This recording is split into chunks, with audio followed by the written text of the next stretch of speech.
Maka-good vibes ang event natin ngayon. Accordingly, ang celebration ay sorpresa ng husband sa kanyang wifey na gumraduate ng masteran. Sana all.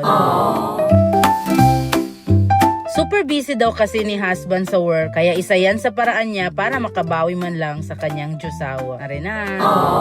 Kaya sa mga lalaki dyan, nambay ilingin no. So makakaduso kaluman no sa mapya. Kanayapang pagka-surprise sa babay, kinawing karnbusan sa kapura babay, untangaw. Mata tiga busy, kena kaluma love life na palay gasugat akapyanin. Anyway, hats off kay Sir Nas Dunding, husband of the celebrant na si Ma'am Jasmine Mostafa. Sir Nas is currently the chairperson of the Bangsamoro Youth Commission or BYC. Ipinakita ni Sir Nas na ang pagiging leader ay hindi lang nasusukat sa opisina o posisyon, kundi pati kung papaano mo pinapahalagahan ang iyong pamilya. Balance ba? Balance. Kasabot? Kena niya kinabun sa galbakan na inibikil bol sa nula maganda na. Di makapamasiro sa wata. Labi dan suina ng mga wata. Kalinutayan, pagpatayan na tulato. Isa ring magandang paalala sa ating lahat na ang tagumpay ng ating asawa ay tagumpay rin natin. At minsan, hindi kailangan ng mamahaling regalo. Ang pag-appreciate, pag-celebrate, at pagpaparamdam na proud ka sa kanya ay sapat na sapat na. Anyway, dahil weekday ngayon, maagang-maaga kaming nag-set up para nasamahan pa ako ni Bapa no Amigan. Arena, kasi pag mangger sa mana, again, do kurasing hulikita ni Wata ni. Gawalaw ka muna. Aba nga, nagganong kay backdrop ibapa no Nambed talo na pizzabungan dun.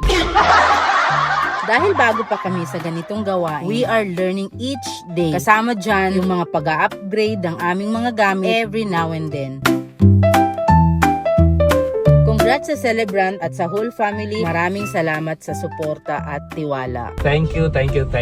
No? Overwhelming po ang inyong binibigay na suporta at pagtitiwala sa amin. And we are so in love with you. And we are learning each day. Yes. Kaya asahan nyo po na sa mga susunod nating setup, mas maganda na siya. Dahil bago pa kami sa ganitong industriya, aminado kami. Marami pa kaming kailangang matutunan. Araw-araw may bagong adjustment, bagong teknik, bagong kagamitan at bagong leksyon. Pero isang bagay ang hindi na bago sa amin. Ang pagmamahal sa ating kultura. Ang paghanga sa ating mga tradisyon at ang paniniwala ng ating mga kwento, malaki man o maliit, ay karapat-dapat marinig. Bago man ang aming kagamitan, bago man ang aming sistema, ang passion naming i-document, i-preserve at ipagmalaki ang ating identity at maging ang ating mga tradisyonal na dishes ay matagal nang nakatanim sa aming mga puso. At sa pamamagitan ng bawat video, bawat kwento, bawat event na ipinagkakatiwala ninyo sa amin, pangarap naming maipakita sa buong mundo na marami pang magagandang kwento ang Bangsamoro na dapat makita, marinig at ipagmalaki. Maraming salamat!